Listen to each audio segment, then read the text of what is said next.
Magandang umaga po at welcome po sa ating programa, My Morning Manna with Pastor Oji. Ang awitin po na inyong narinig is In the Presence of Jehovah. Nainawit po ng The Martins sa kanilang album na The Martins.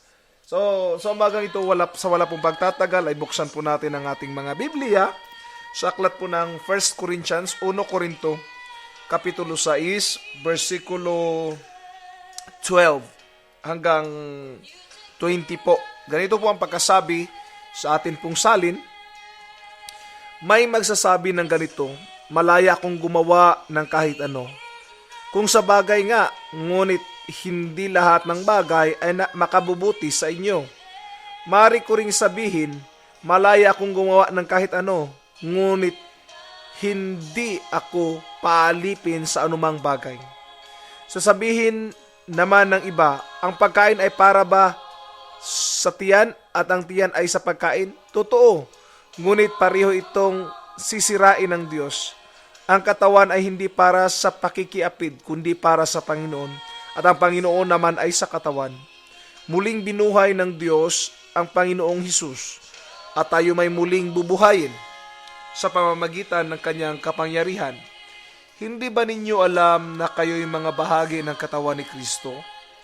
Kukunin ko ba ang bahagi ng katawan ni Kristo upang gawing bahagi ng katawan na isang babaeng masama ang pamumuhay? Hindi.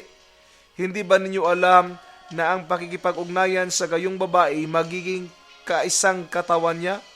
Sapagkat sinabi sa kasulatan, silang dalawa ay magiging isa. Ngunit ang pakikipag-isa sa Panginoon ay kaisa niya sa Espiritu.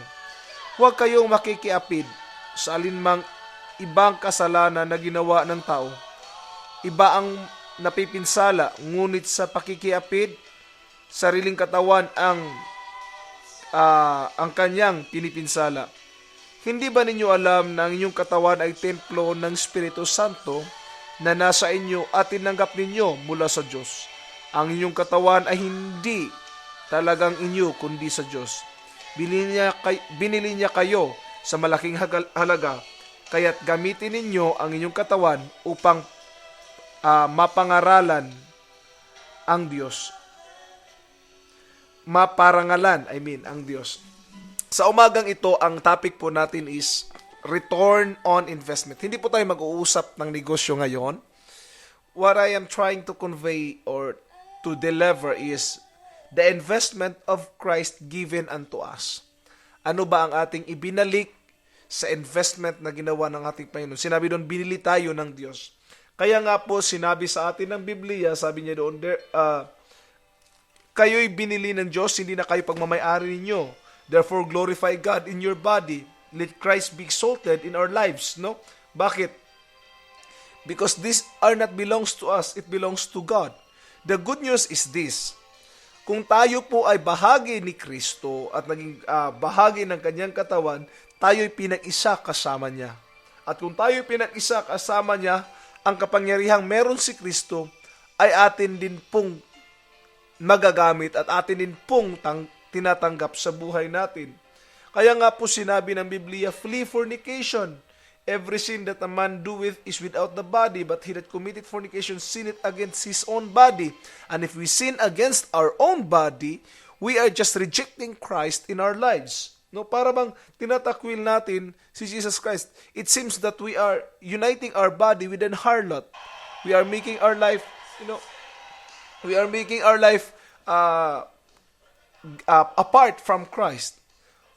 Ano po ang gusto kong iparating? Simple lang po. Binili na po tayo ni Jesus Christ. Therefore, let this body be filled with His presence. Let this body be glorified with Christ. Hayaan natin ang ating katawan, ang ating buhay, ay alay natin sa Kanya ng buong puso, ng walang pag-alinlangan. Kaya nga po sabi ng Biblia, love the Lord with all your heart, with all your mind, soul. Ibig po sabihin, buong buo. Huwag po nating bigyan ng tira-tira ang ating Panginoon. Ibigay po natin ang pinaka-the best sa Kanya. Ang tanong lang po is, what is the return on investment? Ano po ba ang ating ibinalik doon sa investment na ginawa ng ating Panginoon? Di ba, nagnenegosyo tayo, mag-iisip talaga tayo kung ano ba ang tubo? Maibalik ba yung puhunan ko? O may tubo ba yung perang inilagay ko sa investment ko?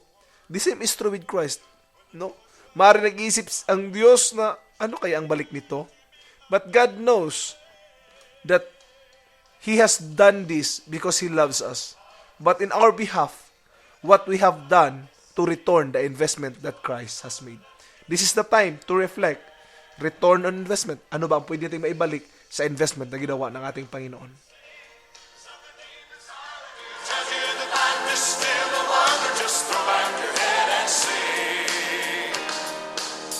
Got set on flashing wings to fill the sky with song. Put music in the brook and Muli pong nagbabalik ang inyong lingkod, Pastor OG. Ang iyo pong narinig ay Then He Said Sing by Evan Parker sa kanya pong album The Best of Evan Parking from the Homecoming series ng Guitar Gospel Series. Now let's continue with our discussion on the biblical truth that I want to convey. Ito po ang sinabi ko dito. Purchase has been made by Christ to liberate us from the bondage of sin. Ang pagbili ay ginawa na ng Panginoon, no, para palayain tayo mula sa tali o sa tanikala ng kasalanan. Therefore, never allow sin to control over us. We are more powerful than sin because Christ has redeemed us from that condition. Another point, though we are not deserving, still He made the trade, even it will cost His death. Tingnan niyo po, kahit hindi tayo nararapat iligtas, but Christ saved us. He delivered us from the bondage. We are not deserving. He made the trade despite of that. Para bang nagbayad siya ng 1,000,000 para sa isang upuang sira-sira. Did you get my point? Yun po yung puntong doon eh. We are not worthy. Sira-sira tayo. But God paid worth 1,000,000 for us. Yun po yung halaga natin sa harapan ng Panginoon. Because God is not looking on our past, but looking on who will we become in His kingdom. We will become His children. And this is the question that I made to myself. Ito po yung sinabi ko. What I have given in return for the investment of Christ? Or what have I given in return to the investment Christ made? Ano ba ang naibalik ko? Sinabi ko pa, tinanong ko sa sarili ko, am I profitable in His kingdom?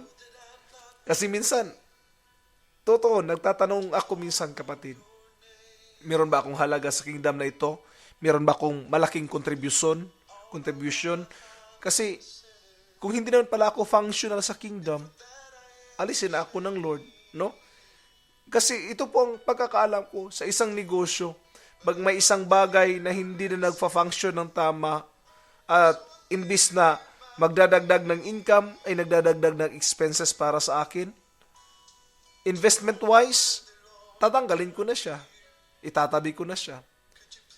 Are we the people who are low maintenance or high maintenance?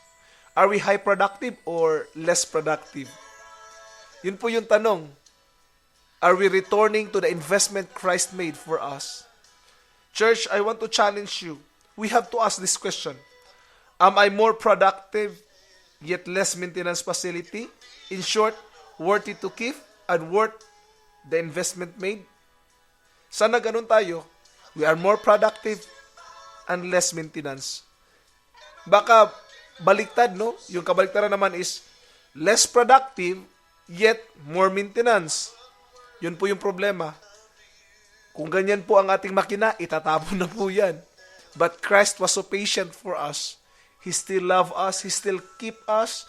And He still love us, mga kapatid. What I am just trying to tell you is this. Be profitable in Christ's kingdom. Be more productive, yet less maintenance. Church of God, you can be more productive if you will just let the Spirit of God live in your hearts. God bless po.